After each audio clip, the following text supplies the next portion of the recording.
Okay, so this is our congenital peds talk, congenital neuro peds talk, that is, um, focusing on primarily brain malformations.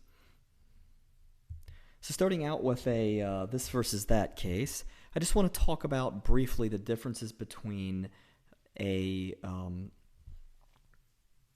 what a pediatric brain MR can look like versus an adult brain MR. So remember that you aren't born with a normally myelinated brain. So, and myelin is basically fat. So that's going to change the way that things look. Now, when you're trying to figure out what a study is, normally, and I'll repeat this throughout the neuro talks, first thing you do is you look if you can see some CSF. Bright CSF is going to be T2. Dark CSF is either going to be either T1 or flare. Now, the way that you tell the difference is that white matter should be white on T1, white matter should be dark on T2. But that's in an adult. And a kid, it's different. And it depends on the age of the child. So a T1 image is not going to look like an adult image until the patient is 1 year old. And a T2 image is not going to look like an adult image until the kid is 2 years old. So 1 for 1 year, 2 for 2 years. So this is actually a T1, and this is a T2. It's the opposite of what you'd expect, where white matter is actually dark on T1 and white matter is actually white on T2. So the pattern of myelination is from back to front and from bottom to top. So depending on sort of 6 months, 9 months, etc., it would be a very, very difficult question that would be far beyond the scope of this test, I would think, to tell you to date the patient's age based on the myelination pattern. But that is something that people can do, and it's because of this back to front, top to or bottom to top pattern. Now, the brainstem and posterior limb of the internal capsule are normally myelinated at birth, and that is a piece of trivia that could be asked, although that would be pretty tough too. So congenital peds brain stuff can be thought about basically in a couple of different flavors. You can think about stuff that has a failure to form, a failure to cleave, or a failure to migrate. And that's how we're going to go through the bulk of this talk. So let's talk about failure to form first. So this is an Aunt Minnie case. I think I've got a case like this in the case companion book. And it's two ways to show the same thing. First one is these vertical appearing, widely spaced ventricles, like race car tires. Another one is this, colpocephaly. That's when the back part of the lateral ventricles looks big like this. And then the last one is the so-called steer horn deformity, which looks like that, and that's shown on the coronal. This would be an ultrasound steer horn here, and then ultrasound colpocephaly there. So what is all this trying to show? It's trying to show this. Absence of the corpus callosum. In this case, it's sort of hypoplastic. The back part is missing. So there's a normal-looking corpus callosum. So how does the corpus callosum form embryologically? This is worth knowing. The corpus callosum forms from front to back, and then the rostrum is last. So if we go back to this case here, you can see that it was forming front to back, stopped right there. You have no back, and you have no rostrum. All right. So pretty much covered that. Yeah, front to back, rostrum last, partial agenesis, could just have the front part. Vertical ventricles is the description for this, and the steer horn deformity. Now, you'll see a buzzword a lot of times it shows up in books and those kinds of things with regard to absence of the corpus callosum, referring to these so-called Probst bundles. And like, what is that? Basically, these are white matter bundles that are destined to cross the corpus callosum. They run parallel to the interhemispheric fissure, when there is no corpus callosum to cross, and that creates this wide space lateral ventricles. So this is what they're supposed to do. And then if you don't have a corpus callosum, they do something like that, which creates the widely spaced appearance of the lateral ventricles. So what are some associations of agenesis of the corpus callosum? The one that's probably worth knowing is the pericallosal lipoma. This isn't a real lipoma, it's technically a hamartoma, but as I'll mention in the neuro talk on temporal bone, these things are usually midline. They can occur in the IAC. They're typically midline lipomas, that is. You can see them in a suprasellar cistern or pericallosal. This is a good example of a midline one. When you see a midline pericallosal lipoma, you should think about agenesis of the corpus callosum. So next failure to form case. This is a coronal brain MR. It's kind of funny looking. Look at that cerebellum. Notice anything weird? So this is the transversely oriented single-lobed cerebellum that you see in rhomboencephalosynapsis. When the vermis doesn't develop normally, you end up with fusion of the cerebellum, and that's what creates this appearance. It's an Ant Mini. Next case, failure to form. This is another Ant Mini, very classic. This is a so-called molar tooth sign here and here. And what that is an absence of the pyramidal ductusation. It results in a small or aplastic cerebellar vermis. Strong associations worth knowing: retinal dysplasia 50% of the time, and multicystic dysplastic kidneys 30% of the time. All right, another failure to form. Another Ant Mini. This is a big CSF collection back here, and this is so-called Dandy Walker malformation. What you end up having is variable degrees of vermian and cerebellar hypoplasia. The most common presentation of a Dandy Walker is actually increased intracranial pressure from hydrocephalus. So you end up with this enlarged posterior fossa, and that creates this torcula lambdoid inversion. So what the hell is that? I mentioned this in one of my other talks. This thing here is the torcula. That's the so-called confluence of sinuses. The lambdoid is a suture that's on the back of the skull. And when their relationship, which is normally like this, becomes inverted like that, that is torcula lambdoid inversion. And it occurs secondary to a high tentorium and is a classic buzzword for Dandy Walker malformation. So there's a whole bunch of Dandy Walker things and a spectrum of stuff. Neuroradiologists love to obsess over this. Basic take-home points is that a true Dandy Walker malformation, you've got vermian and cerebellar hypoplasia and this enlarged posterior fossa. With a Dandy Walker variant, the posterior fossa is pretty much normal, with your vermian hypoplasia being much less severe. Now there's another entity called a persistent Blakemore pouch, where the vermis is actually normal, and instead you have a cyst that's below the vermis. Notice that there's a cyst that's sitting below the vermis. Again, posterior fossa is normal. And then you have a megacisterna magna, which has a pretty much normal everything, except the posterior fossa is enlarged. So posterior fossa enlarged here, posterior fossa enlarged here. So that and that. Okay, megacisterna magna and Dandy Walker, ironically. The one that really doesn't have anything wrong and the one that has the most severe things have the enlarged posterior fossa.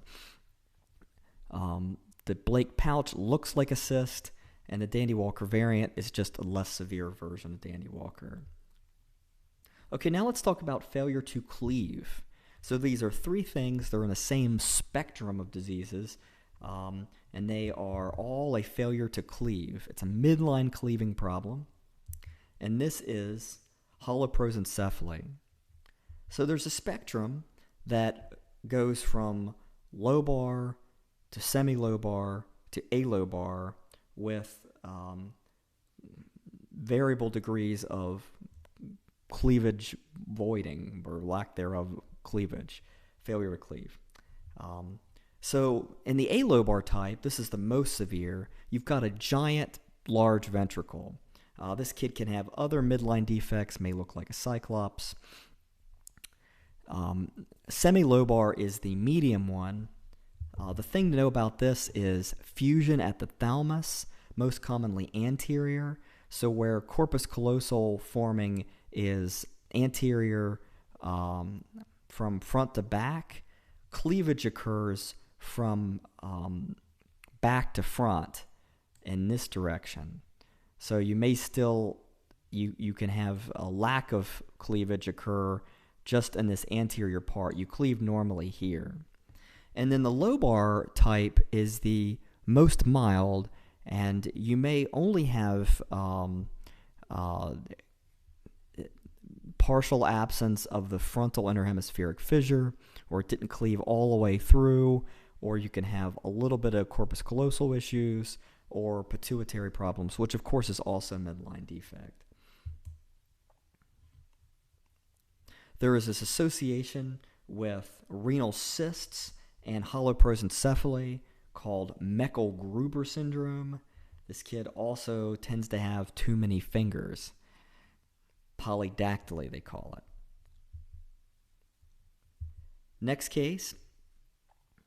This is another midline defect. Notice that anything's missing here. So the septum pellucidum is absent.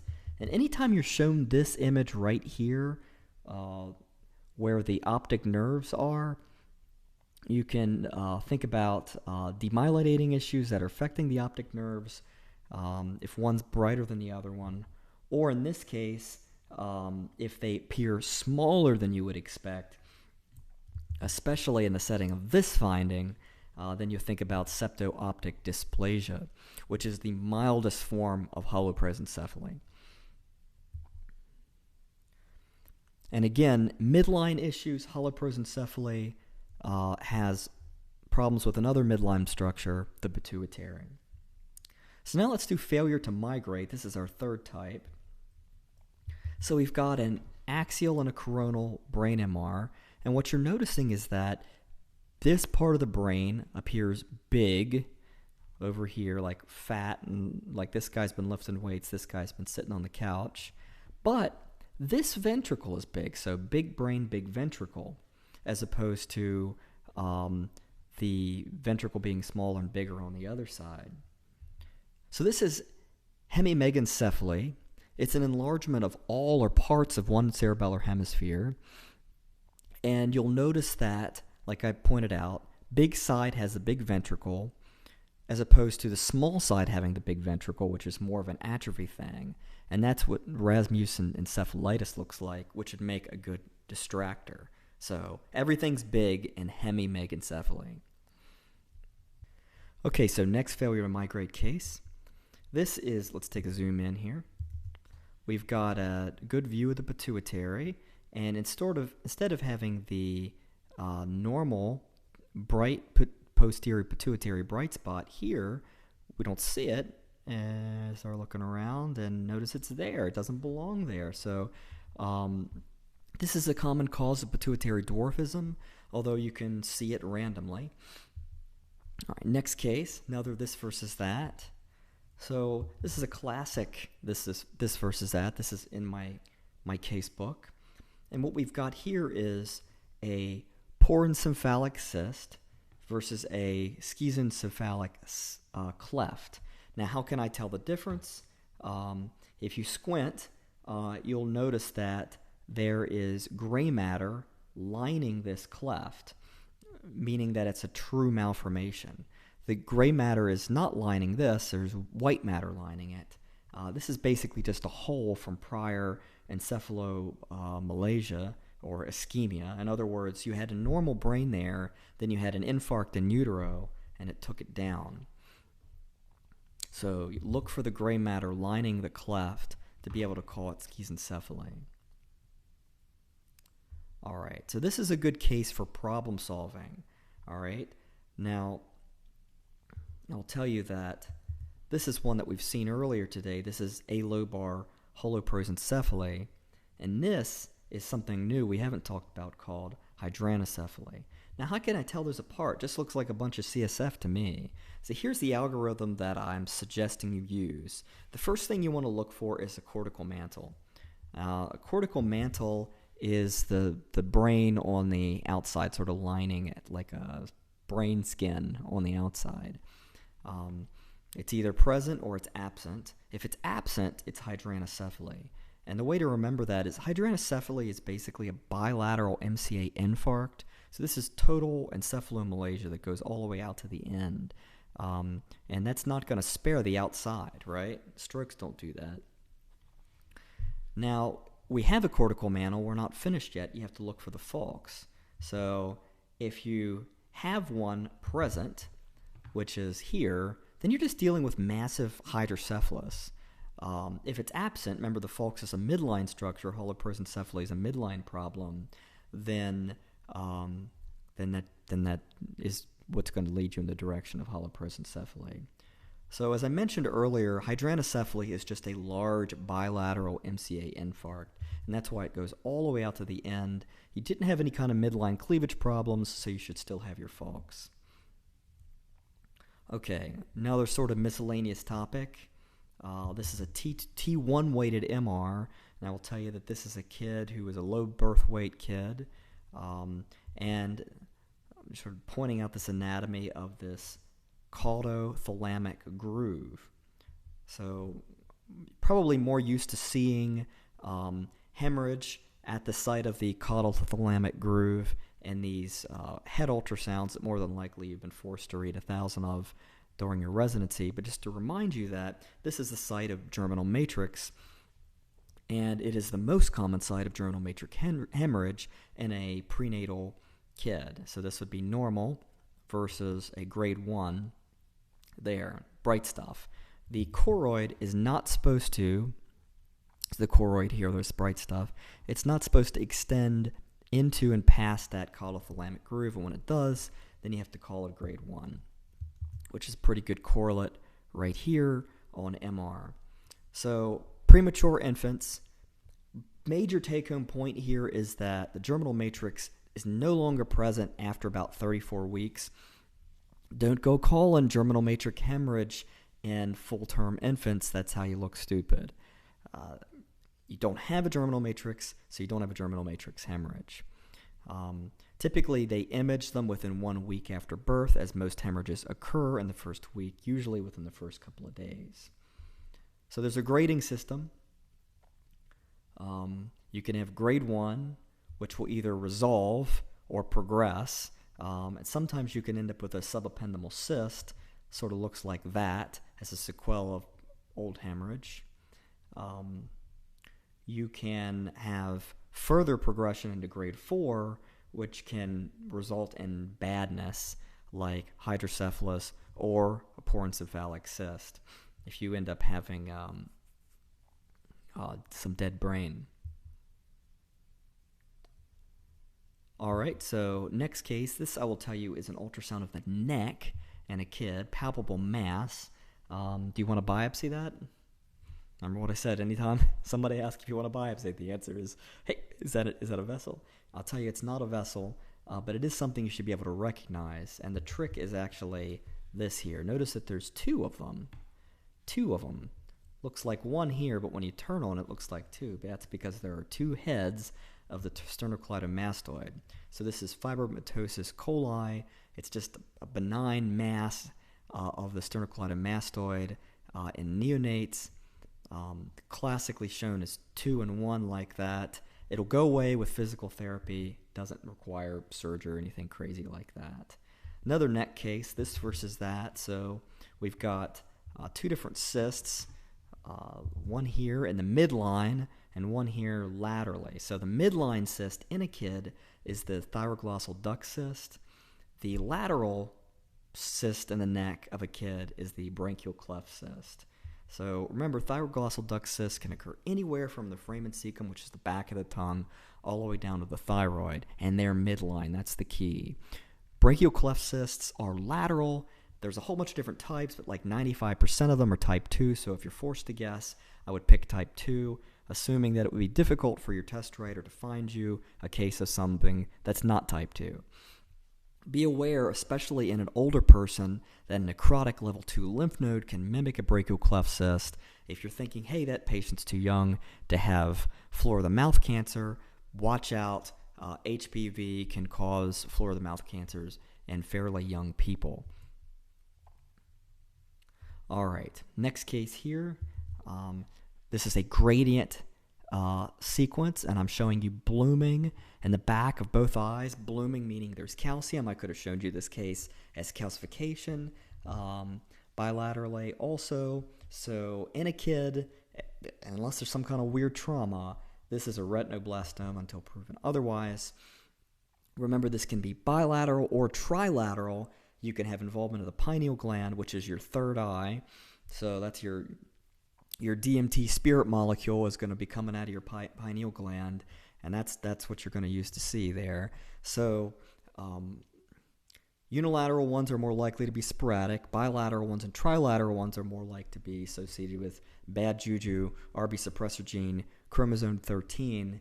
Remember that that's the same one that is on the that osteosarcoma gene. So if these kids get radiation to their face, they often end up with osteosarcomas in their face as opposed to long bone. Okay, so that's the end of this talk, and the next series is a dedicated neuro series.